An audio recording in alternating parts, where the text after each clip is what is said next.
Hello dear students, हम पढ़ रहे थे एनटीएससी का एक रिवीजन सीरीज। हमने लेक्चर स्टार्ट किया था और हमने ऑलरेडी आपको बता दिया है कि एनटीएससी स्टेज 1 के लिए वी आर ट्राइंग कि आप लोगों को बहुत शॉर्ट में काफ़ी सारी चीज़ें करवा सकें। तो उसके लिए हमने रिवीजन सीरीज स्टार्ट की है। सारे सब्जेक्ट की रिवीजन सीरीज चल रही है, उसमें एसएसटी की रिवीजन सीरीज में आज ही हमारा दूसरा लेक्चर है। प्रीवियस वाली लेक्चर के अंदर we have discussed about some dynasties, ancient Indian history के बारे में हमने डिस्कस किया था। इवन हमने ये भी जाना था कि डायनेस्टी क्या होती है, उस टाइम पर कितने महाजनपदास थे और कौन सी ड्यूरेशन से स्टार्ट किया था इस पूरे के पूरे टर्म को पढ़ना। उसके रेस्पेक्ट में we have started Mauryan dynasty and हमने उसको क्लोज किया बृहद्रथा पर। ठीक है, हमने ये देखा कि कैसे 322 बीसीई के अंदर ये डायनेस्टी स्टार्ट हुई और 185 बीसीई में डायनेस्टी खत्म हुई। आज हम एक नई डायनेस्टी ले रहे हैं जिसका नाम है शुंग डायनेस्टी। ठीक है, हम शुंग या शुंगा डायनेस्टी के ऊपर आज बात करेंगे। पहली चीज आपको ये समझना जरूरी है कि मौर्यन डायनेस्टी जो थी उसको काफी सारे टुकड़ों में बांट दिया गया, मतलब वो टूट गई। उसमें से एक जो हिस्सा था वो शुंग एम्पायर के पास या शुंगा एम्पायर के पास चला गया। 185 बीसीई से 73 बीसीए तक ये रहा, ज्यादा लंबा ड्यूरेशन नहीं था। पहले तो ये चीज समझ लें आप कि ये टेरिटरी जितनी भी आपको ऑरेंज कलर में दिख रही है केवल यही शुंगास की थी। बाकी अगर मॉर्यंस वाले मैप को आप देखेंगे तो मॉर्यन वाला मैप तो काफी ज्यादा, मतलब पूरे इंडिया को कवर कर रखा था। लेकिन मॉर्यंस के मरने के बाद, मौर्यन डायनेस्टी के बृहद्रथा के हटने के बाद पूरा ये एम्पायर बट गया, अलग अलग डायनेस्टीज ने इसको टेक ओवर कर लिया। अच्छा, इसका फाउंडेशन किसके थ्रू हुआ? इसका फाउंडेशन हुआ था पुष्पमित्र शुंग के थ्रू। कब स्टार्ट हुआ? 185 में। अब ये पुष्पमित्र कौन थे इसके बारे में ऑलरेडी हमने डिस्कस किया था लास्ट, जब बृहद्रथा को हम डिस्कस कर रहे थे तब। ठीक है, क्या है देखिए, इसके बारे में देखते हैं। सबसे पहले बृहद्रथा जो लास्ट रूलर थे मौर्यन डायनेस्टी के, उस डायनेस्टी के अंदर इनके एक मिनिस्टर थे। उस मिनिस्टर का नाम था पुष्पमित्र शुंगा। ठीक है, या पुष्पमित्र शुंग। ये कौन थे? एक ब्राह्मण थे। ठीक है, अब ये इनके मिनिस्टर भी थे, इसको सेनापति भी कह सकते हो आप और कमांडर इन चीफ भी कह सकते हो। तो बृहद्रथा जो कि लास्ट मौर्यन एम्पीरियर थे, उनके बाद में इनके ही एक मिनिस्टर जो कि इनके यहां पर इनके कोर्ट में पार्टिसिपेट करते थे एज अ मिनिस्टर, सेनापति कह दो या कमांडर इन चीफ कह दो, जिनका नाम था पुष्पमित्र शुंग। उन्होंने उनको हरा करके उनकी जगह हासिल कर ली। इसके बाद वो मगध के रूलर बन गए। मगध के साथ साथ उन्होंने उनकी नेबरिंग टेरिटरीज को भी अपने अंडर में कर लिया। इसके बाद धीरे धीरे धीरे धीरे धीरे धीरे जहां तक पुराना ओल्ड मौर्यन एम्पायर था वो सारी की सारी टेरिटरी किसके अंडर में आ गई? शुंग डायनेस्टी के अंडर में आ गई। क्योंकि ये एक ब्राह्मण डायनेस्टी थी तो ऑब्वियसली ये किसको फॉलो करेंगे? हिंदुज्म को फॉलो करेंगे। तो हिंदुज्म को ज्यादा, इनको हिंदुज्म में ये माना करते थे। अच्छा, इसके बाद में इनके बारे में कई सारी चीजें हमें पढ़ने को मिलती है, जिसके अंदर एक टेक्स्ट है जिसका नाम है मालविका अग्निमित्रा या मालविक अग्निमित्रा। ये एक टेक्स्ट है। इस टेक्स्ट को हमें जब हम पढ़ते हैं तो हमें पुष्पमित्र शुंग के बारे में पढ़ने को मिलता है कई सारी चीजें। और इन्होंने बताया कि नर्मदा रिवर तक का जो टेरिटरी था वो किसके अंडर में था? शुंग डायनेस्टी के अंडर में। देखिए एक बार, यहां पे आ जाती है आपकी नर्मदा। तो नर्मदा के साउथ तक, नर्मदा रिवर के साउथ तक का जो टेरिटरी था वो किसके अंडर में आ रहा था? शुंग डायनेस्टी के अंडर में। ठीक है, चलिए देखिए। So as I told you about के मालविक अग्निमित्रा, जो मालविक अग्निमित्रा है उसके अंदर हमें ये सारी चीजें पढ़ने को मिलती है। मालविक अग्निमित्रा किसने लिखी है इसके बारे में आपको पता होना चाहिए। कालिदास ने। क्या था ये? एक संस्कृत में लिखा हुआ प्ले था। क्या था? संस्कृत में लिखा हुआ प्ले। किसने लिखा? कालिदास ने। मालविक अग्निमित्रा एक संस्कृत प्ले है जिसको लिखा है कालिदास ने और ये इनका फर्स्ट प्ले है। तो कालिदास का फर्स्ट प्ले कौन सा है? मालविक अग्निमित्रा। ठीक है, और उसमें किसके बारे में है? उसमें ऑब्वियसली पहले तो ये बताया है कि पुष्पमित्र शुंग कौन थे, कहां से है, शुंग डायनेस्टी क्या है, और फिर एक और रूलर के बारे में इसमें डिस्क्राइब किया जाएगा, वो बताऊंगा कौन है आगे। ठीक है, इसके बाद में क्या हुआ देखिए। इसके बाद में इसको पहले एक बार कंप्लीट करते हैं। देखिए भाई, इसके बाद काबुल और उसके बाद पंजाब का कई सारा हिस्सा ग्रीक्स के पास में चला गया। साउथ डेक्कन वाला हिस्सा किसके पास चला गया? सतवाहानास के पास चला गया। और जो सेंट्रल वाला पार्ट रह गया नर्मदा रिवर के ऊपर और नर्मदा रिवर के साउथ तक और ईस्टर्न साइड वाला, वो सारा का सारा शुंग डायनेस्टी के पास। पुष्पमित्र शुंग जो थे उन्होंने अश्वमेधा यज्ञ करवाया था। अश्वमेधा यज्ञ किसने करवाया? पुष्पमित्र शुंगा ने। कितनी बार करवाया? 2 बार करवाया। क्यों ये क्वेश्चन पढ़ रहे हैं अपन?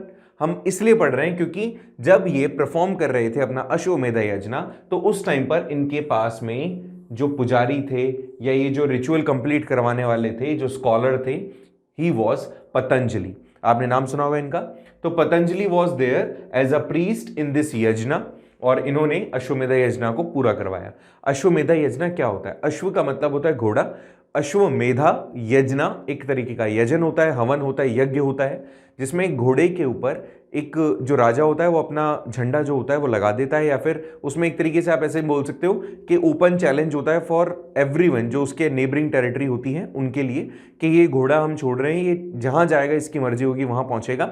अगर कोई भी व्यक्ति इसको रोकता है तो ऐसे में हम ये मानेंगे कि उसने हमारे चैलेंज को एक्सेप्ट कर लिया है। उस घोड़े के ऊपर हाथ से लिखा हुआ और एक राज आदेश होता है जिसमें राजा ये कहता है कि टेरिटरी जहाँ जहाँ ये घोड़ा जाएगा वहाँ वहाँ वो टेरिटरी मेरी होगी, और अगर कोई रोकता है इसको तो इसका मतलब उसने हमें चैलेंज किया है और हम उससे फिर युद्ध करेंगे। ऐसा ही कुछ हुआ था। शायद अगर आपको रामायण याद आ रही हो तो जो राम जी थे उन्होंने भी अपनी अयोध्या के अंदर से एक अश्वमेधा यज्ञ करवाया और उसको लव कुश ने रोका था। तो इस तरह का ये जो रिचुअल था ये उस टाइम पे परफॉर्म किया जाता था और हर एक राजा इसको करने का ड्रीम रखता था क्योंकि वो अपनी पावर को शो कर सकता था उस टाइम पर, एंड हर किसी की बस की बात भी नहीं होती थी। तो ऐसे में इन्होंने 2 बार ऐसा करवाया और पतंजलि उस टाइम पर इनके यहाँ पर हुआ करते थे। अब देखो क्या हुआ। जो पुष्पमित्र है उन्होंने 36 ईयर्स तक रूल किया, उसके बाद में वो मर गए। उनके पुत्र जिसका नाम था अग्निमित्र, तो अग्निमित्रा ने उनकी जो पोजीशन थी उसको टेक ओवर किया। ये मालविका अग्निमित्रा के एक फेमस कैरेक्टर हैं। किसने लिखा था? कालिदास ने। ठीक है, he is the actor actually. ये किसके लिए लिखी गई है? मालविका अग्निमित्रा जो लिखा हुआ है कालिदास ने संस्कृत प्ले, वो लिखा हुआ इन्हीं पर बेस्ड था। लेकिन ऐसा होता है ना कि अपन जब कोई पिक्चर वगैरह देखते हैं तो उसमें पिताजी माताजी इनका सबका रोल दिखाया जाता है, तो वैसे इनका रोल भी पुष्पमित्र का यहाँ रोल दिखाया था, लेकिन एक्चुअल हीरो तो अग्निमित्र थे। फिर अग्निमित्रा एक बहुत ही ज्यादा करेजियस पर्सन थे। इन्होंने विदिशा को जीता, विदिशा को अपने अंडर में किया और विदिशा से ही ये पूरी की पूरी स्टोरी शुरू होती है। ठीक है, विदिशा कौन सी जगह है? महाजनपदास में काउंट होती है। ठीक है, सो कालिदास ने क्या किया? कालिदास ने बताया कि कैसे ये एक तरीके का हेड था विदिशा का और यहीं से स्टोरी इनकी स्टार्ट हुई और उसमें कई सारी चीजें इन्होंने बताई है। कालिदास के बारे में और आप डिटेल में पढ़ेंगे गुप्ता डायनेस्टी में। ठीक है, कालिदास के बारे में हम पढ़ेंगे गुप्ता डायनेस्टी में। चलिए, मेरे हिसाब से यहाँ तक जो जो क्वेश्चंस बन सकते थे उनको आपने नोट कर लिया होगा या इसका एसएस ले लिया होगा। ठीक है, चलिए नेक्स्ट क्वेश्चन पे बात करें। अग्निमित्रा के साथ क्या हुआ? Agnimitra was really found of good architecture. इनका आर्किटेक्चर का वर्क इनके दौरान, इनकी रूलिंग ड्यूरेशन के दौरान you can find Sanchi stupa को इन्होंने रिनोवेट करवाया, वहां पे गेटवे रेलिंग्स बनवाई। अगर सांची स्तूपा अगर आप देख रहे हो, चलो वहां देखो, सांची स्तूपा आपको दिख रहा होगा, उसकी गेटवे रेलिंग जो है उसको किसने आर्किटेक्ट करा था, मतलब किसने उसको बनवाया था उस टाइम पर, प्रमोट किया अग्निमित्रा ने। और एक और जिसको कहते हैं बहरुट, बहरुट का जो स्तूपा है वो भी इन्होंने ही बनवाया था, लेकिन अनफॉर्चुनेटली आज ये एग्जिस्ट नहीं करता, टूट गया है, इसके रिमेन्स ही वहां पर मौजूद हैं। तो अगर आपसे ये पूछा जाए कि इन्होंने क्या क्या करवाया है, तो यू कैन फाइंड और यू कैन से कि they have created the first one, they have started making of gateway railings of Sanchi stupa as well as Bharhut stupa, but broken remains are there.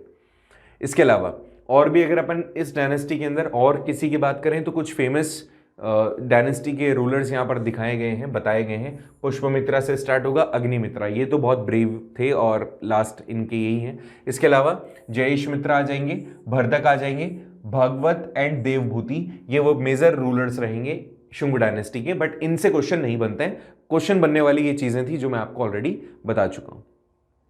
इसके बाद में, इन रूलर्स के बाद में, इस डायनेस्टी का जो पावर था वो धीरे धीरे वीक होने लगा। ऐसा कहा जाता है इस पूरी की पूरी डायनेस्टी के अंदर लगभग टोटल 10 राजा रहे, इसके अलावा ज्यादा कोई फेमस नहीं था। Devabhuti was the last one, और इसके बाद में जो इनके अमात्य थे, अमात्य का मतलब होता है इनके जो मिनिस्टर थे, जिसका नाम था वासुदेव वर्मन, तो वासुदेव ने क्या किया, वासुदेव ने इनकी टेरिटरीज को कैप्चर कर लिया। अब कौन सी डायनेस्टी के थे वो थे कन्वा डायनेस्टी के, ठीक है। वासुदेव को इन्होंने क्या किया बेटा, वासुदेव ने इनकी टेरिटरी, देवभूति की टेरिटरी को क्या किया, कैप्चर कर लिया। एंड नाउ सारे का सारा पावर किसके अंडर में चला गया, कन्वा डायनेस्टी के अंडर में, और Vasudev was the head of that territory, या फाउंडर कह सकते हो। अब हम पढ़ने वाले हैं एक छोटी सी डायनेस्टी, और ये डायनेस्टी ज़्यादा बड़ी नहीं है, एक पेज का ही इसका रूल रहेगा, एक पेज के अंदर ही आप समझ जाएंगे। कन्वा डायनेस्टी के बारे में पढ़ेंगे। इसका फाउंडर कौन है, वासुदेव, और इसके अलावा वासुदेव कन्वा का टाइम ड्यूरेशन 73 से 66, और अगर इसका ड्यूरेशन देखें इतना सही रहेगा कि 73 से 60, इसमें ज़्यादा कुछ नहीं, 2 आपको रूलर पढ़ने हैं बस, दैट्स इट, ठीक है। पहले कौन आएंगे, सबसे पहले बात कर रहे हैं वासुदेव कन्वा, इसके बाद में कन्वा डायनेस्टी आती है। ओरिजिनली ये कौन थे, मिनिस्टर थे, कौन से, देवभूति के। देवभूति कौन थे, the last ruler of Shunga dynasty. इसके बाद आए ससुरमन। ससुरमन जो थे वो कन्वा डायनेस्टी के लास्ट रूलर थे, और इन्होंने ज्यादा टाइम तक रूल नहीं किया, 60 BC के अंदर इनको भी हटा दिया गया। बस इतने से ही क्वेश्चन पूछे जाते हैं, ठीक है। क्या क्या पूछेंगे इनसे, क्या आपको इसमें याद रखना है, कुछ नहीं, सिर्फ इतना सा कि आए कब 73 में, गए कब 60 में। आया कौन लेकर के, वासुदेव, गए कौन, ससुरमन। नेक्स्ट डायनेस्टी आ जाती है सतवाहाना डायनेस्टी। सतवाहानास के बारे में बात करते हैं। पैरेलली अभी मैं आपको बता रहा था, यहाँ पर आप पढ़ रहे थे शुंग डायनेस्टी, उसके पैरेलल मैंने आपको सतवाहानास भी बताया। सतवाहानास का नाम अगर आप मैप में देख रहे होंगे तो इनको आंध्रा डायनेस्टी भी कहा जाता है। इसका एस्टेब्लिशमेंट होता है 2nd सेंचुरी BCE से, और अर्लियर इसका मतलब अगर अपन देखें डी एस्टेब्लिशमेंट देखें अगर, तो 3rd ऑफ सेंचुरी CE, मतलब लगभग 500 साल, 200 साल पहले, फिर आ गया आपका कॉमन एरा, फिर कॉमन एरा से आप चले गए 300 साल और, तो लगभग 500 सालों तक इनका रूल रहा। और ये 500 साल इन्होंने जब रूल किया तो ये बहुत ही, मतलब आप कह सकते हो इन्होंने अपनी पावर को बहुत फैलाया, बहुत बढ़ाया, ठीक है। तो करें शुरू, चलिए देखते हैं। इसका एक और नाम है, जैसे आप जानते हो कि ये आंध्रा के अंदर स्टार्ट हुआ था। आंध्रा के अंदर सिमुक नाम के एक व्यक्ति थे जिन्होंने सतवाहाना डायनेस्टी को एस्टेब्लिश किया 60 BCE में। ये तब की बात कर रहा हूं मैं जब कन्वा डायनेस्टी का एंड होने वाला है, ठीक है। कन्वा डायनेस्टी को हटाने के बाद इन्होंने किस तरह से पूरी टेरिटरी, उसके ऑलरेडी उसके पहले तक ये साउथ में काम कर रहे थे, साउथ में थे डेक्कन वाले एरिया में, बट अब जब कन्वा डायनेस्टी को हराया इन्होंने तो उनको मौका मिल गया, किसको, सिमुक को मौका मिला कि सतवाहाना डायनेस्टी की जगह पर, सॉरी कन्वा डायनेस्टी की जगह पर वो अपने आप को एस्टेब्लिश कर सकते हैं। जो ससुरमन है उसको इन्होंने हटाया, और उसके बाद में आंध्रा डायनेस्टी को इन्होंने क्या किया, फैला दिया, या फिर सतवाहाना डायनेस्टी को इन्होंने फैला दिया। इसी कारण से इसको कई जगह पर आंध्रा डायनेस्टी भी कहा जाता है, आंध्रा सतवाहाना डायनेस्टी भी कई जगह पर देखने को हमें मिलता है। आंध्रा कहां पड़ता है, गोदावरी और कृष्णा वैली के जो डेल्टाई रीजन है वहां पे, ठीक है। आगे देखिए, सिमुक के बाद में उनके पुत्र थे जिसका नाम था सतकारणी। सतकारणी 1 ने क्या किया, इनको मतलब उनकी जो टेरिटरी थी उसको अपने कंट्रोल में किया, काफी ब्रेव थे, और उन्होंने, he was the first capable ruler of Satavahana dynasty, जिन्होंने अपनी पावर को, अपने किंगडम को और बढ़ाया, ठीक है। He was the first ruler, अगर आपसे पूछा जाए who was the first powerful ruler who has expanded there territories, तो इट वॉज सतकारणी 1। गॉट इट, कर लेंगे यहां तक। आपसे पूछे आंध्रा डायनेस्टी कौन सी है, तो वो है सतवाहाना डायनेस्टी, ठीक है। इसमें नाम ही है मेजर, तो आप थोड़ा सा उनको याद रखें। और ऑलरेडी हम इसका पहला जो वीडियो है वो डाल चुके हैं, तो उसको भी थोड़ा सा प्लीज फोकस करके देखिएगा। नेक्स्ट पे बात करते हैं। नेक्स्ट देखिए, इन्होंने धीरे धीरे पूरे साउथ इंडिया पर अपना कब्जा कर लिया, इवन कलिंगा वाला रीजन भी इन्होंने अपने कंट्रोल में किया। अब देखिए, जब सतवाहाना डायनेस्टी एस्टेब्लिश हो गई थी तो इनको, obviously they were the follower of Hinduism, और इसके बाद में इन्होंने वैदिक सिस्टम को वापस एस्टेब्लिश किया, वैदिक यजनास को, वर्णाश्रम सिस्टम भी इन्होंने अडॉप्ट किया, वही वर्णाश्रम वर्ण सिस्टम वाले से रिलेटेड है, और वैदिक लिटरेचर वाला वैदिक सिस्टम जो था ऋग्वेद, सामवेद, यजुर्वेद, अथर्ववेदा, इन सबको इन्होंने मतलब एस्टेब्लिश किया। बट प्रॉब्लम थी कि जब इनका पावर चल रहा था तो बहुत सारे जो फॉरेन इन्वेडर्स थे they have attacked over there territories, जिसमें से यवनाज हैं और शाकाज हैं। यवंस ने और शाकाज ने इन पे अटैक किया, मतलब बार बार इनकी टेरिटरी को छीनने की कोशिश की। They have faced a lot. It was a time of जब 23rd रूलर जो थे इस डायनेस्टी के, जिनका नाम था गौतमपुत्रा सतकारणी। ये बहुत ज़्यादा फेमस रूलर है, इनसे बहुत सारे क्वेश्चन बनते हैं। गौतमीपुत्रा सतकारणी ये वो रूलर थे जो कि इस डायनेस्टी के अंदर सबसे प्रोमिनेंट रहे, जिन्होंने अपनी पावर को एक्चुअल में सबके सामने रखा और जो फेमस थे अपने करेज के लिए। ठीक है, चलिए इसको थोड़ा सा डिटेल में अपन बता देते हैं। तो जो गौतमपुत्र सतकारणी है, इन्होंने जो क्षत्रियपास हैं, वेस्टर्न क्षत्रियपास हैं, उनको हटा दिया। मतलब एक डायनेस्टी थी जो वेस्टर्न साइड में वर्क कर रही थी, रूल कर रही थी, उनकी टेरिटरी को इन्होंने हटा दिया और वहां पर अपनी डायनेस्टी की जो ग्लोरी है, अपनी डायनेस्टी का जो पावर है, उसको वापस से एस्टेब्लिश कर दिया। तो अगर आपसे पूछा जाए कि गौतमपुत्र सतकारणी ने सबसे पहली बार किसको चैलेंज दिया, तो क्षत्रियपास थे वो, जिनको इन्होंने हराया। ऐसे ही एक और रूलर रहे जो 27th रूलर थे इस डायनेस्टी के, जिसका नाम था यज्ञाश्री, जो कि इस डायनेस्टी के एक और प्रोमिनेंट रूलर रहे। ठीक है, अब देखिए सतवाहनास जो किंग थे, इन्होंने बहुत सारे चैत्यास बनाए, बहुत सारे विहारास बनाए। चैत्या और विहारास क्या है, दोनों में बहुत अंतर है। Viharas is just for entertainment purpose. ठीक है, जैसे विहारास के अंदर जो राजा होता है वो शिकार खेलने जाता है, या फिर जैसे गार्डन वगैरह होता है ना, इस तरह का। विहार मतलब घूमने फिरने के पर्पस से या एंजॉयमेंट के पर्पस से, जो भी राजा इस तरह का सेटअप करे। एक होता है चैत्य। चैत्य is a kind of religious aspect. इसके अंदर राजा ज्ञानवर्धन के लिए कई सारे ऐसे प्लेसेस बनाता है जहाँ पे प्रीचिंग्स हो सके, जहाँ पर ज्ञान दिया जा सके, बांटा जा सके। तो स्पेशली जो चैत्यास होते हैं वो आपको बौद्धिज्म और जैनिज्म में देखने को मिलेंगे। तो बहुत सारे चैत्यास, बहुत सारे विहारास बनाए गए थे सतवाहनास के टाइम पर। याद रहेगा, चैत्या समझ में आ जाएगा। Chaitya related to Buddhism, Jainism specially, and यहाँ पर ये प्रीचिंग्स वगैरह के लिए या फिर अपने धर्म की शिक्षा के लिए बनाया जाता था। और इनमें से एक इंपॉर्टेंट चैत्या अगर अपन देखें तो करला was a famous चैत्यास, one of the most famous chaitya. इसके अलावा जो सतवाहनास हैं, तो सतवाहनास बेसिकली काफी ज्यादा कह सकते हो आप कि सतवाहनास का इंटरेस्ट था आर्ट में, म्यूजिक में। ठीक है, मतलब आर्ट को ज्यादा प्रमोट करते थे, इसीलिए इन्होंने अमरावती स्कूल ऑफ आर्ट इन्होंने यहां पर एस्टेब्लिश किया। It was famous for their art and their architecture culture. ठीक है, तो अमरावती स्कूल ऑफ आर्ट्स इन्होंने वहां पर खोला और इसी टाइम ड्यूरेशन के अंदर ये फैला भी, बहुत ज्यादा फेमस भी हुआ। सतवाहनास की कैपिटल की अगर अपन बात करें तो अमरावती है। अगर आप आज भी आंध्र प्रदेश को देखेंगे, आप आंध्र प्रदेश को देखें या फिर तेलंगाना को देखें, तो अमरावती वहां पर आपको मिल जाएगा। ठीक है, तो ये वही अमरावती है जिनको कैपिटल बनाया सतवाहनास ने सबसे पहली बार। ठीक है, और ये आंध्रा भी वही आंध्रा है, आंध्र प्रदेश जो अपन पढ़ते हैं वही है। ठीक है, सतवाहनास ने क्या किया, सतवाहनास ने सर्कुलेट किया करेंसीज को। अब ये करेंसीज उस टाइम पर सिल्वर की, उसके बाद कॉपर की, फिर लेड की, फिर ब्रॉन्ज की। इनिशियली इन्होंने वहां पर अपनी करेंसी जो थी वो सर्कुलेट की, और they were the first to establish the practice of granting lands to the Brahmans. याद रखिए, मैंने तुम्हें पहले भी बोला कि इसके पहले वाली, चाहे हम सतवाहना डायनेस्टी की बात कर रहे हो, चाहे शुंग डायनेस्टी की बात कर रहे हो, ये दोनों ही डायनेस्टी ब्राह्मण डायनेस्टी थी। तो ऐसे में इन्होंने ब्राह्मण्स के लिए काफी काम किया, और स्पेशली इन्होंने जो जमीन होती है वो रिचुअल्स के लिए ब्राह्मण्स को दान देना शुरू कर दिया, ग्रांट करना शुरू किया कि अच्छे काम के लिए आप ये जो जमीनें हैं इनको यूज करो। बेसिकली इसको क्या कहा जाता है, अगरहार।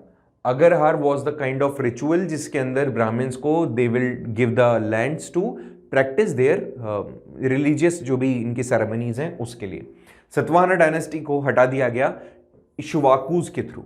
इक्ष्वाकु जो थे, इक्ष्वाकुज ने सतवाहना डायनेस्टी को हटा दिया, एलिमिनेट कर दिया, और इनकी जगह पर इक्ष्वाकु डायनेस्टी के लोग आ गए और सतवाहनास को पूरी तरीके से एलिमिनेट कर दिया गया। मेरे हिसाब से यहाँ तक तो तुम्हें प्रॉब्लम नहीं होनी चाहिए। कई सारे क्वेश्चंस हैं जो इससे बन सकते हैं, मैंने ट्राई किया है सारे क्वेश्चंस इसमें आपको मैं बता सकूं। ठीक है, आ जाइए आगे।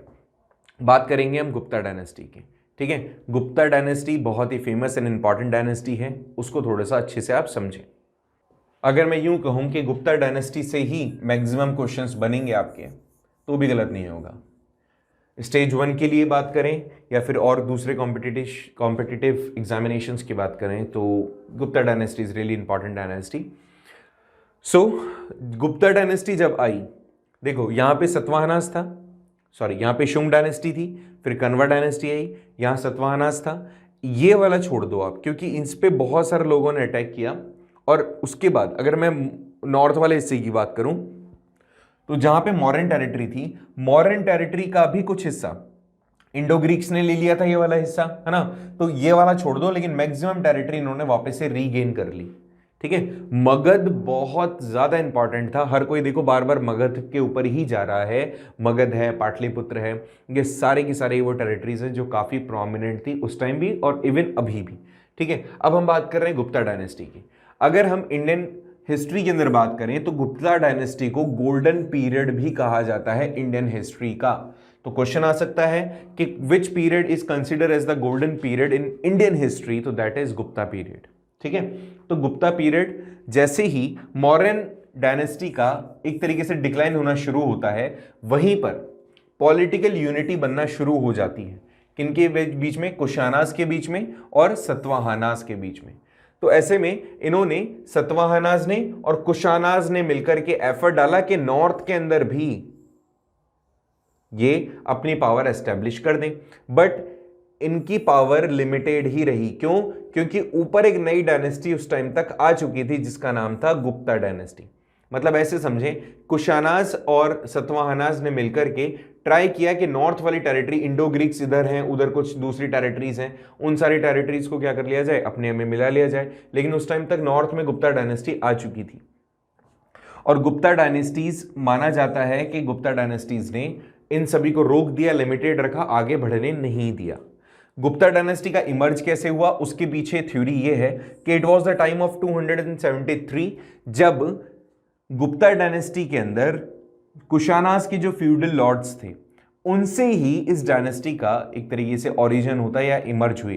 कुशानास कौन थे? कुशाना भी एक डायनेस्टी है। उसके फ्यूडल लॉर्ड्स कौन? जिनको मौका दिया गया था राजा के थ्रू कि भैया इस टेरिटरी का टेक केयर आप करेंगे। उन्हीं से माना गया कि गुप्ता डायनेस्टी के जो लोग थे उन्होंने अपनी पावर को स्टार्ट किया। Srigupta was the first one who established this dynasty in 275 BCE। अब इस चीज को जो समझा रहा हूं थोड़ा अच्छे से सुनिएगा। सबसे पहली चीज, श्रीगुप्त का काम था इस डायनेस्टी को एस्टेब्लिश करना। 275 BCE में दे हैव डन दैट। इसके बाद में इनके बेटे आए जिनका नाम था घटोत्कच। वैसे तुमने घटोत्कच के बारे में पढ़ा होगा, ठीक है, हमारे जो एपिक्स हैं महाभारत रामायण, उसके अंदर आपको सुनने को मिला। वो वाला नहीं है, बस इतना सा याद रखना, वो वाला नहीं है। घटोत्कच थे और घटोत्कच से क्वेश्चन बनता है कि ही वॉज द फर्स्ट वन जिन्होंने अपने आप को एक टाइटल दिया गुप्ता डायनेस्टी में, महाराजाधिराज। महाराजाधिराज, ठीक है, महाराज प्लस अधिराज, महाराजाधिराज दीर्घ संधि। तो इन्होंने क्या किया, इसको एक तरीके से अपने आप को टाइटल दे दिया। He was brave person. आगे चल के इस डायनेस्टी की अगर अपन बात करें, इंडिविजुअली पढ़ेंगे हम इसको, लेकिन इसमें बेसिकली नॉट इंपॉर्टेंट रूलर्स हैं। जैसे सबसे पहले आ जाते हैं श्रीगुप्त, फिर आ जाते हैं चंद्रगुप्त वन। ये चंद्रगुप्त मौर्य वाले नहीं है, ये याद रखना, बहुत सारे बच्चों को कंफ्यूजन है। ये चंद्रगुप्त 1 और 2 अगर मैं कह रहा हूं तो ये दोनों गुप्ता डायनेस्टी के हैं, और चंद्रगुप्त मौर्य मैं बोल रहा हूं तो वो मौर्यन डायनेस्टी के हैं। श्रीगुप्त, चंद्रगुप्त, समुद्रगुप्त, फिर चंद्रगुप्त, फिर कुमारगुप्त, फिर स्कंदगुप्त, फिर पुरुगुप्त, फिर कुमारगुप्त, फिर बुद्धगुप्त। इन सब चीजों का, इन सब रूलर्स का अगर आपको नाम याद रखना है तो हियर इज द ट्रिक। इस ट्रिक के थ्रू आप इन सभी को याद कर सकते हैं। कैसे? चंद्र, पहले तो श्रीगुप्त का याद कर लेंगे। श्रीगुप्त ने 273 BC में they have established the Gupta dynasty. तो चंद्र को छोड़ दो, मतलब सॉरी श्रीगुप्त को छोड़ दो, उसके बाद आ जाओ घटोत्कच को छोड़ दो, उसके बाद चंद्र समान, समान मतलब समान समुद्र, चंद्र वापस से ये आ गया, फिर कुमार का मतलब कुमारगुप्त। ठीक है, इसको दोबारा बताता हूं, दोबारा अच्छे से सुनना। ठीक है, देखो एक सेकेंड। हाँ देखिए भाई, यहां पर इसने कहा सबसे पहले, यहां पर अगर हम बात करें, कलर चेंज कर लेते हैं एक बार, हाँ चंद्र, तो ये पहला वाला चंद्र है चंद्रगुप्त वन के लिए। समान, समान मतलब समुद्रगुप्त, फिर चंद्र, ये चंद्रगुप्त दूसरा वाला चंद्रगुप्त है, फिर कुमार मतलब कुमारगुप्त। बोलने में ही आपको ठीक लगेगा, देखो कैसे, चंद्र समान चंद्र कुमार, चंद्र समान चंद्र कुमार। ठीक है, चार नाम याद हो गए, चंद्र, चंद्रगुप्त वन, समुद्रगुप्त, चंद्रगुप्त दो और कुमारगुप्त। इसके बाद आ जाएंगे स्कंद पुराना, स्कंद पुराना, स्कंद का मतलब स्कंदगुप्त और पुराना का मतलब पुर से पुरु, पुरुगुप्त। ठीक है, कम बुद्धि लगाना, कम का मतलब यहां पे वापस से कुमार और बुद्धि का मतलब बुद्ध। तो स्कंद समान स्कंद पुराना, दोबारा सुनो इसको, चंद्र समान चंद्र कुमार, स्कंद पुराना, कम बुद्धि लगाना। ठीक है, अब सही है, दोबारा सुनो कैसे करेंगे। चंद्र समान चंद्र कुमार, के चांद के जैसा दिख रहा है, कौन सा, जो चंद्र कुमार है वो, फिर स्कंद तो पुराना हो चुका है, और ये जो मैं बोल रहा हूं ना, इस पे तुम कम बुद्धि लगाना। ऐसा कुछ स्टेटमेंट अगर आप ये याद कर लो, इस लाइन को अगर आप याद कर लो, तो आपको ये इनका जो सीरीज है वो याद हो जाएगा। ठीक है, कि चंद्र समान चंद्र कुमार, स्कंद पुराना, कम बुद्धि लगाना। इससे आप क्या कर लेंगे, इनके सीरीज याद कर लेंगे, क्योंकि इस डायनेस्टी के अंदर से 1 2 3 4 और 5 इनके बारे में तो बहुत सारे क्वेश्चंस बनते हैं। ठीक है, चलिए यहां तक कोई प्रॉब्लम। सबसे पहले बात करेंगे हम चंद्रगुप्त वन की।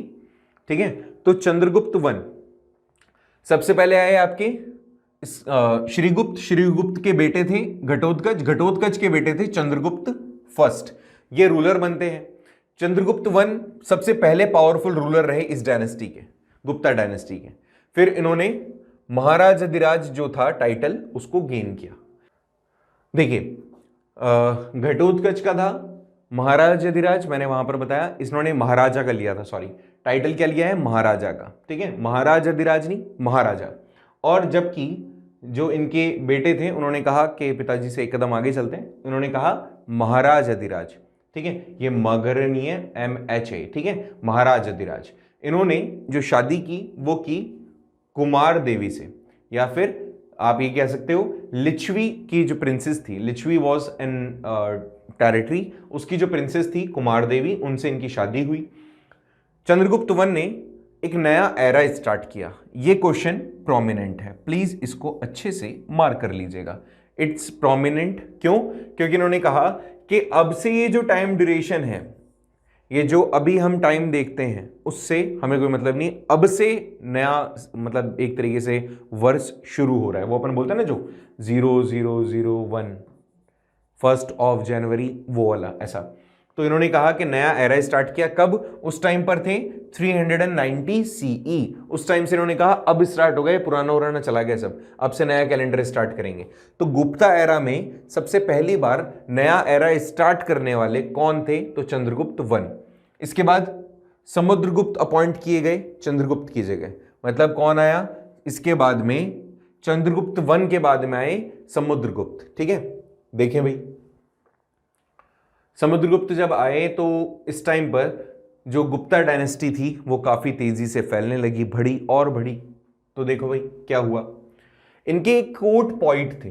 ठीक है, इनके कोर्ट में एक पोइट थे जिनका नाम था हरिसेन। हरिसेन ने अपनी एक किताब लिखी है जिसको कहते हैं, मतलब किताब क्या कहेंगे, एक रिकॉर्ड रखा इन्होंने, और उस रिकॉर्ड को कहा गया इलाहाबाद प्रशस्ति। कई बार क्वेश्चन आया इलाहाबाद प्रशस्ति किसने लिखी, तो हरिसेन ने। हरिसेन ने इलाहाबाद प्रशस्ति में किसके पावर के बारे में ज्यादा बात की, तो समुद्रगुप्त। समुद्रगुप्त का जब हमें ये पता चलता है कि ही वॉज, कितना वो ब्रेव थे, तो ये पता लगता है कि इन्होंने जितनी भी लड़ाइयां लड़ी तो एक बार भी इन्होंने अपनी लड़ाई नहीं हारी थी, ये कभी भी डिफीट नहीं हुए। और इन्होंने जब भी लड़ाई की तो अपने लड़ाई करने सामने वाले की जो टेरिटरी थी अपनी टेरिटरी में मिलाते गए। ऐसे में समुद्रगुप्त सबसे ज्यादा पावरफुल माने गए इस टेरिटरी के अंदर। ये हमें किसने बताया? इलाहाबाद प्रशस्ति ने बताया। इलाहाबाद प्रशस्ति किसने लिखी? हरिसेन ने। और उसमें हमें यही पता चला कि इन्होंने जितनी भी मिलिट्री वॉर हुई उन सब के अंदर जीत हासिल करी। फिर धीरे धीरे ये यूनिफाइड करते गए सारे रीजन्स को, और समुद्रगुप्त इस तरह से काफी ज्यादा इंपॉर्टेंट रहे। इन्होंने किस किस को जीता? अमरावती को जीता। फिर जो अटविका किंगडम है, अटविका किंगडम साउथ में है, वहां पर इन्होंने जीता। साउथ की सतवाहना डायनेस्टी के आसपास का जो एरिया है उसको जीता इन्होंने। ईस्ट एंड वेस्ट रीजन जो गैंगटिक रीजन है उन सारे रीजन्स को इन्होंने भी जीता। और कई बार इन्होंने जो फॉरेन स्टेट्स थी उनके साथ में, फॉरेन टेरिटरीज थी उनके साथ में भी ट्रीटी साइन की, just to expand their power. इसी कारण से ऊपर वो जो इंडो ग्रीक वाला एरिया है वो इन्होंने जीत लिया। आगे देखिए प्लीज। अगर इसको और थोड़ा सा अपन समझते हैं तो जो समुद्रगुप्त हैं उनके बारे में और देखिए। जो गुप्ता किंगडम था वो इसी दौरान बहुत फैला, इन सब के बारे में हम ऑलरेडी देख चुके हैं। और कौन कौन से रीजन इनके अंदर हमें देखने को मिलते हैं? तो इन्होंने बोला, ये देखिए इलाहाबाद प्रशस्ति में ऑलरेडी बता चुका हूं आपको, इन्होंने ये सारे किंगडम्स भी जीत लिए, ये भी हमने डिस्कस कर लिया। हाँ, एक बात इसमें जो देखने की बनती है, इन्होंने समुद्रगुप्त के बारे में एक चीज और हमें देखने को मिली, क्योंकि ही वॉज सो ब्रेव, इसी कारण से V.A. Smith, doctor V.A. Smith जो कि काफी फेमस हिस्टोरियन है, उन्होंने इनको टाइटल दिया the Napoleon of India. Question आता है नेपोलियन ऑफ इंडिया कौन थे? तो ही वॉज समुद्रगुप्त। इनके बारे में किसने कहा? V.A. स्मिथ ने कहा। V.A. स्मिथ एक फेमस हिस्टोरियन है जिन्होंने ऐसा इसलिए कहा क्योंकि जैसे नेपोलियन ने, अगर आपने फ्रेंच रेवोल्यूशन पढ़ा क्लास 9th में और 10th के अंदर यूरोप पढ़ा, नेशनलिज्म इन यूरोप, तो उसके इनिशियली जब हम स्टार्टिंग करते हैं तो आपको पता चलता है कि नेपोलियन ने कई सारे रेस्ट्रिक्शंस, नेपोलियन कोड या फिर आप सिविल कोड कहते हैं, उसके थ्रू क्या करा था? यूनिफिकेशन कर दी थी बहुत सारी जगहों पर। ऐसे इसने भी क्या किया? अपनी दिमाग लगा करके समुद्रगुप्त ने बहुत सारी यूनिफिकेशंस किए, एंड दे यूनिफिकेशन, इन्होंने अपनी टेरिटरी बढ़ाई इस यूनिफिकेशन के कारण, या फिर जो बैरियर्स थे उनको हटा करके। तो इसको नेपोलियन ऑफ इंडिया भी कहा जाता है। नेपोलियन ने जो काम किए थे फ्रांस में, वैसा ही काम इन्होंने भी यहाँ किया। समुद्रगुप्त ने भी एक फेमस, वही बहुत ही सो कॉल्ड फेमस, क्योंकि मैं ठीक नहीं मानता इस चीज़ को, तो मैं इसको ऐसे कह रहा हूँ कि जो अश्वमेध यज्ञ था जब उन्होंने परफॉर्म किया, उसको क्वेश्चन बनता है इससे, ठीक है, ऐसे समझना कि जब अश्वमेध यज्ञ होता है ना, तो उसमें लास्ट का जो एक कंसेप्ट है, जो लास्ट की जो चीज़ है, उससे मैं रिलेट नहीं कर रहा हूँ, मैं इसलिए इसको मना कर रहा हूँ। उसमें जो घोड़ा वापस लौट के आता है उसको बलि चढ़ा दिया जाता है, जो कि एक तरीके से ऑफेंस है, क्रिमिनल एक्टिविटी मानी जाएगी उसको, क्योंकि जानवरों को डायरेक्ट मार देना उस टाइम पर राजा करते होंगे, बलि वगैरह आज भी चढ़ती है ऐसे तो वो रिचुअल जो था, हालांकि बहुत सारे लोग थे जिन्होंने इस चीज़ को मना किया था और बहुत सारे लोगों ने इस चीज़ को करने से भी इनकार कर दिया। देखिए यहाँ पे, और राजा राम ने भी इसको मना किया था, ये भी याद रखना। मैंने नाम तो लिया था उनका, लेकिन उन्होंने लास्ट टाइम मना कर दिया। जो सोने का घोड़ा था उस चीज़ को वहाँ पे परफॉर्म किया गया था, जो लवकुश ने छोड़ा था लास्ट में। फिर वो घोड़ा जब पहुँचता है तो उसकी बलि नहीं चढ़ाई जाती, वहाँ पे सोने का जो घोड़ा होता है उसको डिस्ट्रीब्यूट किया जाता है काट करके, ठीक है। तो समुद्रगुप्त जो थे उन्होंने भी अश्वमेध यज्ञ कराया, और इन्होंने अश्वमेध यज्ञ कराने के साथ में काम किया। जो इस टाइम पर जो कॉइन्स चलते थे उन कॉइन्स के ऊपर इन्होंने ये प्रूव करने के लिए कि मैंने अश्वमेध यज्ञ करवाया है, तो उस टाइम पर उन्होंने परमाहा, कौन सा? अश्वमेधा परमाहा, एक तरीके का ऐसा पोस्चर जिसमें अश्वमेध यज्ञ के अंदर जो राजा वो आहुति दे रहा होता है अग्नि के अंदर, मतलब अग्नि के अंदर वो जो भी चीजें चढ़ाई जाती हैं, उस तरीके के पोस्चर में इन्होंने अपना जो एक पोर्ट्रेट था वो एनग्रेव करा दिया, इंस्क्राइब करवा दिया उन कॉइन्स पर, ठीक है। तो उस टाइम पर ये कॉइन्स चला करते थे। एक और चीज इन्होंने करवाई, वो थी लिच्छवी दोहात्री। ये वर्ड भी इन्होंने अपने कॉइन्स पर प्रिंट करवाया, एनग्रेव करवाया। अब ये क्या है? लिच्छवी दोहात्री। अब देखो, लिच्छवी दोहात्री मतलब, आप शायद थोड़ा सा बैक जाएंगे, देखो यहां पे लिच्छवी कौन है? लिच्छवी एक टेरिटरी है, उसकी एक प्रिंसेस है जिसका नाम है कुमार देवी, उससे शादी हुई चंद्रगुप्त वन की, ठीक है। यहां तक समझ में आ गया? अब देखना, चंद्रगुप्त वन जब अपन पढ़ लिए, अब हम पहुंच गए कहां पे? चंद्रगुप्त के बाद में पहुंचे समुद्रगुप्त, और समुद्रगुप्त के अंदर जब इन्होंने इस तरह का परफॉर्मेंस कुछ योजना वगैरह कंप्लीट करवाया तो उसके बाद क्या होता है, यहां पे लिच्छवी, लिच्छवी कौन हुआ, लिच्छवी वो टेरिटरी हुई, और दोहित्री सॉरी, देखिए दोहित्री का मतलब होता है लिच्छवी जो प्रिंसेस थी, दोहित्री का मतलब यहां पे हिंदी टर्म है, ऐसे समझना, चलो ऐसे धीरे धीरे समझाता हूं। यहां पे जो लिच्छवी है वो एक टेरिटरी है, उस टेरिटरी के अंदर जो राजा है उनकी जो बेटी थी, लिच्छवी के किंग की बेटी के साथ शादी होती है, किसकी, चंद्रगुप्त वन की होगी। अब लिच्छवी के मतलब एक तरीके से लिच्छवी जो साम्राज्य है उसकी जो प्रिंसेस है, मतलब जो उनकी बेटी थी, वो कहां पर आ गई, इस गुप्ता डायनेस्टी के अंदर आ गई। इनसे एक बेटा हुआ, किससे, कुमार देवी से एक बेटा हुआ जिसका नाम था समुद्रगुप्त। तो समुद्रगुप्त कौन हुआ, उस लिच्छवी के राजा का, वो हुआ हिंदी के टर्म में दोहिता। ठीक है, हिंदी के टर्म में उसको क्या कहा जाता है, दोहिता। ठीक है, जैसे इसका, और जो लिच्छवी है, लिच्छवी के जो किंग हैं, लिच्छवी का जो किंग है उनके ग्रैंड सन है कौन, कुमारगुप्त। ठीक है, बात समझ में आ गई, क्योंकि इनकी बेटी, लिच्छवी की जो बेटी थी जिसका नाम था कुमार देवी, उससे किसकी शादी हुई है, चंद्रगुप्त वन की, और उनसे बेटा हुआ है समुद्रगुप्त। तो ये लिच्छवी का क्या हुआ, लिच्छवी जो टेरिटरी है उसका एक तरीके से दोहिता लगा। तो इन्होंने इसी अपने रिलेशन को मेंशन किया था अपने कॉइन्स में दोहित्री के नाम से, लिच्छवी दोहित्री। ठीक है, आगे देखिए, नेक्स्ट आ जाता है चंद्रगुप्त सेकंड। चंद्रगुप्त सेकंड के बारे में अगर अपन बात करें तो इन्होंने अपने दो नाम बताए। पहला, इनको किस नाम से जाना जाता है, देवराजा और देवगुप्त। देवगुप्त के नाम से भी जाना जाता है और देवराजा के नाम से भी जाना जाता है। अब इन्होंने क्या किया, इनका कंसेप्ट था कि हमें क्या करना है, हमें मैट्रिमोनियल अलायंस करने हैं। जितने मैट्रिमोनियल अलायंस होंगे, मतलब शादी करो और एक दूसरे की टेरिटरी को क्या कर लो, आपस में मिला लो और बड़ा करते जाओ, पावरफुल बनते जाओ। तो इन्होंने इसी कंसेप्ट को दिमाग में रखा और they have done so many matrimonial alliances. और इन्होंने इसी तरीके से जो गुप्ता रूलर्स थे उनके अंदर सबसे ज्यादा प्रोमिनेंटली अपने राज्य को बढ़ाया। इन्होंने शादी की जो नागा फैमिली है, नागा डायनेस्टी थी, उसकी प्रिंसेस से, जिसका नाम था कुबेर नागा। कुबेर नागा से इन्होंने शादी की और एक तरीके से इनडायरेक्ट मैनर में नागा डायनेस्टी को भी अपने साथ में मिला लिया। अब इसके बाद में इन्होंने अपनी बेटी, मतलब कुबेर नागा से जो डॉटर हुई जिसका नाम था प्रभावती, प्रभावती की शादी इन्होंने करी रुद्रसेन सेकंड से।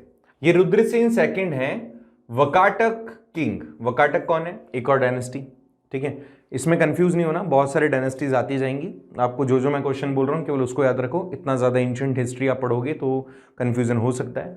आप इतना सा ध्यान रखो केवल कि जो जो क्वेश्चन मैं बता रहा हूं और जो क्वेश्चन लास्ट में, इसके बाद में जो क्वेश्चन सीरीज हम करेंगे उसमें जो क्वेश्चन होंगे उनको कर लेना। स्टेज 1 के अंदर बहुत बेनिफिट मिलेगा। देखो, प्रभावती जो थी कौन, कुबेर नागा से हुई डॉटर, उन्होंने उसकी शादी करवाई रुद्रसेन सेकंड से, जो कि थे वाकाटक किंग। वैसे तो टका भी कह सकते हो, वकाटका, लेकिन वाकाटक एक एक्चुअल में इसका नाम था। उनसे इन्होंने शादी करवा दी। अब क्यों करवाई, वही मैट्रिमोनियल अलायंस, कि उस पर भी इनडायरेक्ट अपना रूल हो जाएगा। चलो, तो चंद्रगुप्त सेकंड ने डिफीट किया फिर शाकाज को। शाकाज कौन थे, शाकाज वो थे जो फॉरेन इन्वेडर्स थे, जो हमारे यहां पर टेरिटरी गेन करने आए थे। ठीक है, और इन्होंने मालवा को ऑक्यूपाई कर लिया, गुजरात वाले रीजन को ऑक्यूपाई कर लिया, और धीरे धीरे वकाटक पर भी इनडायरेक्ट इनका रूल हो गया। क्यों, मैट्रिमोनियल अलायंस हो गया था। तो इस तरह से इन्होंने अपनी टेरिटरी ये बढ़ाते गए। इन्होंने फिर इसके बाद में उज्जैन को अपनी सेकंड कैपिटल बनाया। प्रीवियस जो अपन ने अभी बहुत सारे मैंने आपको पॉइंट्स बताए थे, उसमें से इनकी पहली कैपिटल का नाम मैंने वहां पे बताया है। आपको बताना पड़ेगा इनकी पहली कैपिटल कौन सी है। तो सेकंड कैपिटल तो उज्जैन होगी, पहली कैपिटल कौन सी है कमेंट बॉक्स में बताओ, अगर आपने लेक्चर अच्छे से सुना है तो। आगे चल के जो चंद्रगुप्त सेकंड है उन्होंने टाइटल लिया विक्रमादित्य का। अगर कई बार क्वेश्चन बन जाए कि विक्रमादित्य कौन थे, तो आपको विक्रमादित्य को कंसिडर करना है चंद्रगुप्त सेकंड के तौर पर। इन्होंने शाका को जब हराया, देखिए after the gaining victory over the Shakas, Shakas को जब हराया तो उन्होंने अपने नाम क्या कर लिया, विक्रमादित्य। याद रखना शाकाज को हराना मुश्किल था, क्यों, फॉरेन इन्वेडर्स थे और काफी ज्यादा ये पावरफुल हुआ करते थे। उस टाइम पर शाकाज के कौन थे रूलर, मतलब किंग कौन थे उस टाइम पर शाकाज के लिए, रुद्रसेन थर्ड। ठीक है, ये रुद्रसेन सेकंड है, वो रुद्रसेन थर्ड है, याद रखिएगा। इसके बाद में इनके बारे में कहां हमें पढ़ने को मिलता है, महरौली का आयरन पिलर, महरौली के अंदर जो आयरन पिलर है उसके ऊपर इनके बारे में हमें पढ़ने को मिलता है कि किस तरह से iron pillar, Chandragupta second conquered Vanga countries, जो वंगा टेरिटरीज हैं, वंगा कंट्रीज हैं, मतलब ये गुजरात से थोड़ा सा और अपन ऊपर की तरफ आगे की तरफ बढ़ेंगे, उन जगहों को भी इन्होंने क्या किया, जीत लिया। ठीक है, इन्होंने आगे चल के बलखान रीजन को, या फिर जिसको आप बैक्टीरियन रीजन कहते हैं, उनको भी इन्होंने जीता, और वलीखास को इन्होंने हराया। ठीक है, आगे चल के वलीखास को अगर आप समझते हैं तो बालखां कहा जाता है उनको, कई जगह पर इनको बैक्टीरिया भी कहा जाता है, इनको इन्होंने हराया। हालांकि ये क्वेश्चन नहीं आएगा, बट फिर भी जो क्वेश्चन पूछा जा सकता है वो मैं ऑलरेडी आपको बता चुका हूं। नेक्स्ट देखिए, कुमारगुप्त, कुमारगुप्त के बारे में ज्यादा कुछ है नहीं, इनको महेंद्रादित्य कहा जाता है। ठीक है, कुमारगुप्त को क्या कहा जाता है, महेंद्रादित्य टाइटल है। कौन थे, चंद्रगुप्त सेकंड के बेटे थे, ये रूलर बन जाते हैं। और इनसे क्वेश्चन जुड़ा हुआ है कि इन्होंने नालंदा जो यूनिवर्सिटी है उसको एस्टेब्लिश किया था, नालंदा यूनिवर्सिटी एस्टेब्लिश की कुमारगुप्त ने। इसके बाद में he faced revolt from Pushyamitra. देखिए, इन्होंने जो कुमारगुप्त थे इनको एक बार लड़ाई लड़नी पड़ी पुष्पमित्र से। ये पुष्पमित्र शुंग वाले नहीं है ना, शुंगा डायनेस्टी वाले नहीं है, ये पुष्पमित्र जो है ये अलग है। ठीक है, he was related to tribal group, एक ट्राइबल ग्रुप के व्यक्ति थे पुष्पमित्र, उनसे इन्होंने रिवोल्ट लड़ी। इसके बाद में इन्होंने अपने किंगडम को सौराष्ट्र से लेकर बंगाल तक, मतलब मैं कहूं गुजरात से लेकर बंगाल तक इन्होंने अपनी टेरिटरीज को क्या कराया, बढ़ा लिया। सौराष्ट्र को कई बार, मतलब कई जगह जो सौराष्ट्र है गुजरात वाला रीजन ही होता है। ठीक है, आगे चल के इन्होंने he is regarded as the founder of Nalanda university. इनके दो बेटे हुए, पुरुगुप्त और स्कंदगुप्त। ठीक है, पुरुगुप्त और स्कंदगुप्त। सबसे पहले बात करते हैं अपन स्कंदगुप्त की। पुरुगुप्त के बारे में ज्यादा पढ़ने को आपको नहीं मिलेगा, क्यों, क्योंकि पीछे को रीजन है, बता दूंगा आपको बाद में। देखिए आगे, स्कंदगुप्त जो है, स्कंदगुप्त को आप इसके बारे में आपको मिलेगा जूनागढ़ रॉक एडिक्ट के बारे में, कि कैसे इन्होंने ह्यूनास को डिफीट किया था। ह्यूनास कौन थे, ह्यूनास एक तरीके के जो फॉरेन इन्वेडर्स थे उनमें काउंट किए जाते हैं। स्कंदगुप्त ने क्या किया, रिनोवेट कराया सुदर्शन लेक। सुदर्शन लेक जो पहले मॉडर्न रूलर्स के टाइम पर बनाया गया था, उसको इन्होंने रिनोवेट करवाया। ठीक है, और इन्होंने ह्यूनास को डिफीट किया था, ये चीज तुम्हें ऑलरेडी पता है। इस सब के बारे में हमें कहा मिलता है पढ़ने को, जूनागढ़ रॉक एडिक्ट के अंदर। जूनागढ़ रॉक एडिक्ट के अंदर we came to know about it. ठीक है, आगे देखिए। अच्छा, लगभग आपके रूलर्स इतना ही पढ़ना है आपको।